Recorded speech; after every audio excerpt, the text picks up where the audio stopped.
जय श्री कृष्ण। त्रिनेत्र ज्योतिष में आज आपका बहुत बहुत स्वागत है। आज एक नया विषय लेकर आया हूँ मैं, जिसे हम लोग कहते हैं पाप कर्तरी योग। यह क्या होता है और इसका प्रभाव क्या होता है और इसका निवारण भी समझेंगे।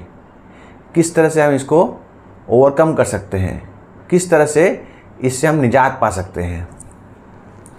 तो अगर ग्रहों की श्रेणी में देखा जाए तो शनि, मंगल, राहु, केतु ये चार ग्रह जो हैं एक क्रूर ग्रह हैं, अशुभ ग्रह हैं। तो इनका प्रभाव भी अशुभ ही होता है ज़्यादातर। अब जो शुभ ग्रह हैं जैसे कि बृहस्पति, शुक्र, बुध और चंद्र, इन पापी ग्रहों का प्रभाव बहुत ज़्यादा पड़ता है। और यह कलयुग है और कलयुग में पापी ग्रहों का वर्चस्व बहुत ज़्यादा है।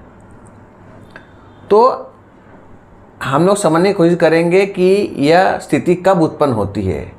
जैसे कि मैंने ये वृषभ लग्न की कुंडली ली है, तो वृषभ लग्न की कुंडली में मैंने शुक्र को लग्न में ही अवस्थित किया है और इनके दोनों तरफ पाप ग्रह हैं।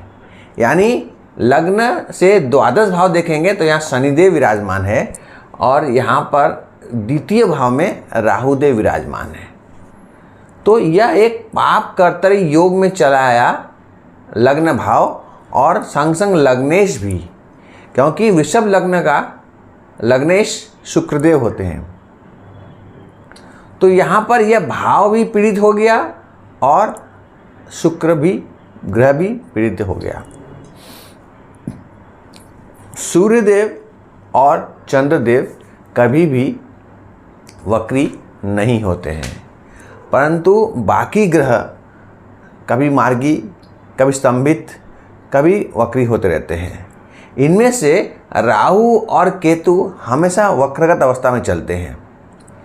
तो जिस तरह से कैंची होती है, कैंची दो तरफ से काटती है, धार दोनों तरफ से होते हैं। तो यहाँ पर कैंची के समान ही यह जो राहुदेव जो है द्वितीय भाव में वक्रगत अवस्था में है। राहुदेव हमेशा ये वक्रगत अवस्था में इस भाव को प्रभावित कर रहे हैं और ये शनिदेव मार्गीय अवस्था में भी इस भाव को प्रभावित कर रहे हैं। तो क्या हो रहा है, जो लग्न भाव जो है यह पीड़ित हो गया, पापग्रस्त हो गया, यानी कमजोरी आ गई इस भाव में।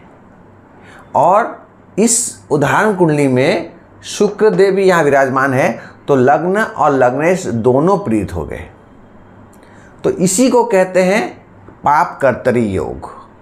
हमें यह जानने की आवश्यकता है कि यह योग तभी उत्पन्न होगा जब द्वितीय स्थान में कोई भी ग्रह वक्री हो, क्योंकि वक्री होने से वो कैंची की तरह पूरा प्रभाव पड़ता है। तो राहुदेव हमेशा वक्री ही रहते हैं और शनिदेव यहाँ पर मार्गी अवस्था में है। तो ये दो पापी ग्रह मिलके इस भाव को निर्बल कर रहे हैं, कमज़ोर कर रहे हैं। और यहाँ पर शुक्रदेव लग्ने स्थित है, इसको भी कमज़ोर कर रहे हैं। तो यह प्रभाव होता है दो पापी ग्रहों का अगर किसी भाव के पहले और बाद में स्थित होते हैं। तो अब हमें क्या करना चाहिए, हमें इन भावों के अनुसार इनका निवारण करना चाहिए। जैसे कि शनि देव हैं, कर्म के कारक हैं, तो हमें कड़ी मेहनत की ज़रूरत है, डिसिप्लिन रहने की ज़रूरत है और लगातार कोशिश करते रहना है। कोई भी कार्य को तब तक छोड़ना नहीं है जब तक वो कार्य पूरी तरह हासिल ना हो। और यहाँ पर राहुदेव है, राहुदेव भ्रम के कारक हैं। तो आप मेडिटेशन करते रहिए, व्यायाम करते रहिए, प्राणायाम करते रहिए। इससे क्या होगा, जो राहुदेव जो है आपको जो मन पर प्रभाव डाल रहे हैं उस पर आप काबू हो सकेंगे।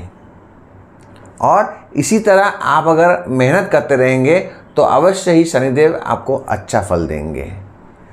तो इसे कहते हैं कि पाप कर्तरी योग। यह कोई भी भाव में हो सकता है, जरूरी कि लग्न भाव में हो, और उस भाव के कारकत्व के अनुसार उनका फल होता है।